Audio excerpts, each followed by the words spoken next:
I never thought I'd find myself in such a complicated situation.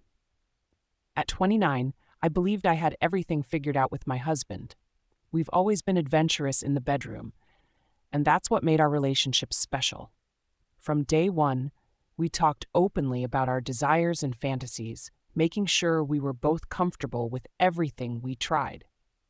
Over the years, we experimented with different things, including bringing other people into our bedroom. These experiences were always with women, and surprisingly, they made our bond stronger. Each time, we felt more connected, more trusting of each other. It was like adding spice to an already delicious meal. It just made things better. But everything changed when we decided to try something different. This time, we invited my husband's friend Alex into our bedroom. He was 32, good-looking, and someone we both knew well. We'd spent countless evenings together at dinners and parties, so there was already a comfort level there. The night started casually, just drinks and conversation in our living room. The atmosphere was relaxed, probably because we all knew each other so well. As the evening progressed and we moved to the bedroom, I felt nervous at first, but that feeling quickly disappeared. What I hadn't expected was the intense chemistry between Alex and me. His touch was different, exciting in ways I hadn't anticipated. Every move he made seemed to ignite something new in me. My husband appeared to be enjoying himself too, participating and watching at different moments. The whole experience was mind-blowing. I reached heights of pleasure I hadn't known were possible, climaxing 3 times that night. In the days that followed, I couldn't stop thinking about it, but I assumed it was just the thrill of a new experience. I thought we'd all move on, chalking it up as another exciting adventure in our sexual journey. My husband and I didn't discuss it much, which I took as a sign that we were both okay with leaving it as a one-time thing. But about a week later, everything took an unexpected turn. Alex came over for drinks, just like he'd done countless times before.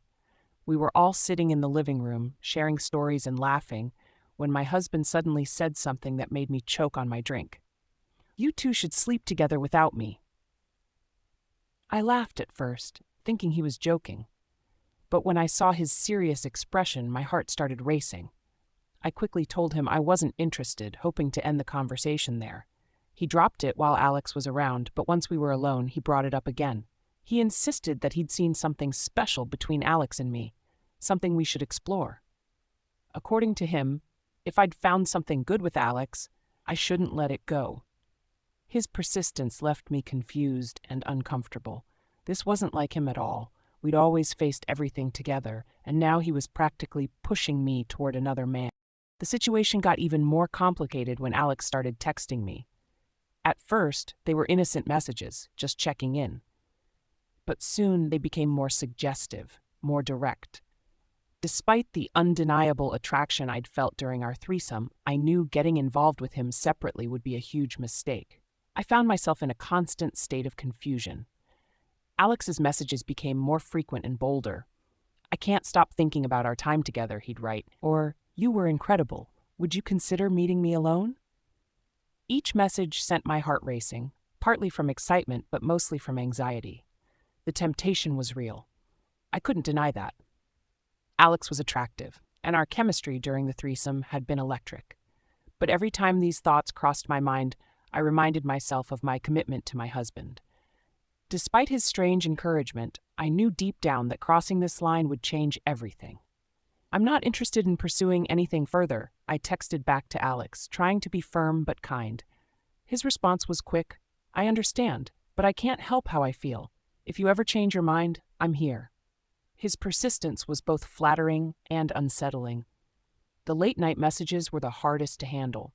"You have no idea how much I want you," he'd write, or "I can't stop thinking about what we could have together." Each message felt like a test of my resolve. I started responding less frequently, keeping my replies short and to the point. Finally, I decided to take a firm stand. "I need you to stop texting me like this," I wrote. "I've made it clear that I'm not interested. Please respect my boundaries." He apologized and promised to back off, but added that his offer still stood if I ever changed my mind. At home, things were getting more complicated. My husband kept bringing up the idea in subtle ways, each time met with my firm refusal. His persistence made me question everything. Why was he so intent on this? Was he testing my loyalty? Was he trying to push me away? Our marriage had always been built on trust and respect, but this situation was slowly eroding those foundations. During quiet moments alone, I found myself replaying the night of our threesome in my head. I remembered the way Alex looked at me, the intensity in his eyes. It wasn't just physical. There had been a real connection, a spark that was hard to ignore. These thoughts scared me. Was I finding something lacking in my marriage that I'd been too afraid to acknowledge? The emotional turmoil started affecting my daily life. I couldn't concentrate at work, my mind constantly wandering to what-ifs and maybes. At home, the tension between my husband and me was obvious. We tried to maintain our normal routines, but there was an undercurrent of unspoken issues that neither of us seemed ready to address. One afternoon, while doing laundry, a vivid memory of the threesome hit me. I could still feel Alex's kiss, the warmth of his body against mine, the way he made me feel completely desired. The memory was so intense that I had to sit down, my heart pounding. How could something that felt so good be so wrong? My husband's persistence didn't wane. "I know you love me, and I love you too," he said one evening when I tried to talk to him about it. "But I saw something between you and Alex that I can't ignore.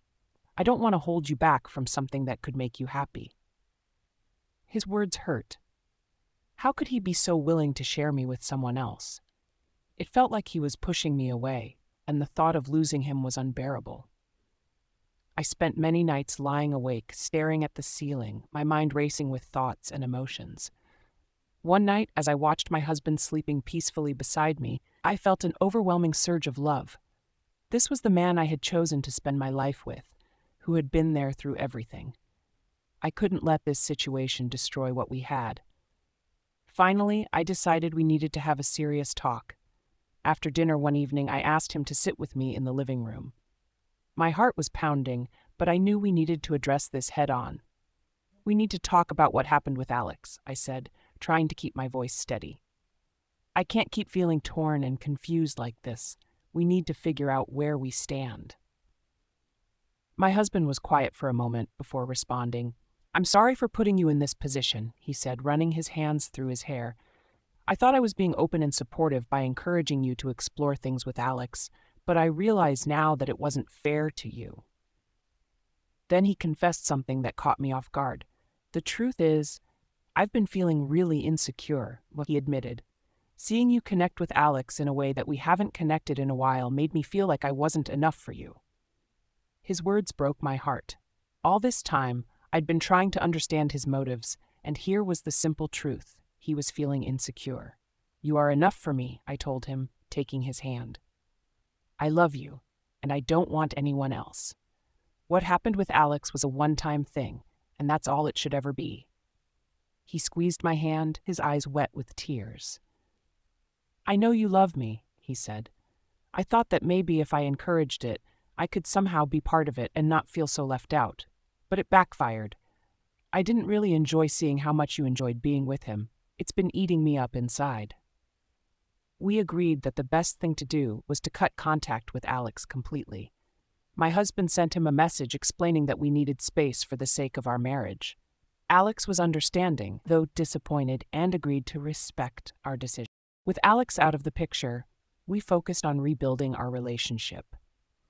We started having regular date nights, took long walks together, and made an effort to communicate more openly about our feelings. Our sex life flourished as we focused on each other, exploring new ways to connect and satisfy each other without involving anyone else.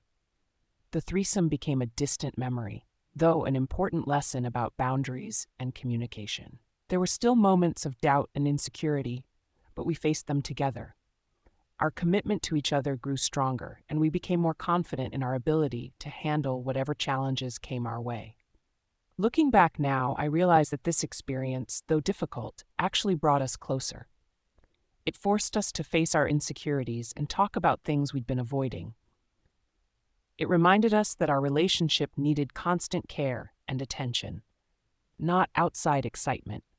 The other night, as we sat on our porch watching the stars, I felt completely at peace. We'd faced a serious test of our marriage and come out stronger. The temptation and confusion that had once consumed me were gone, replaced by a deeper appreciation for what my husband and I share. I know now that no matter what challenges we face in the future, we'll handle them together, with love and trust at the center of everything we do.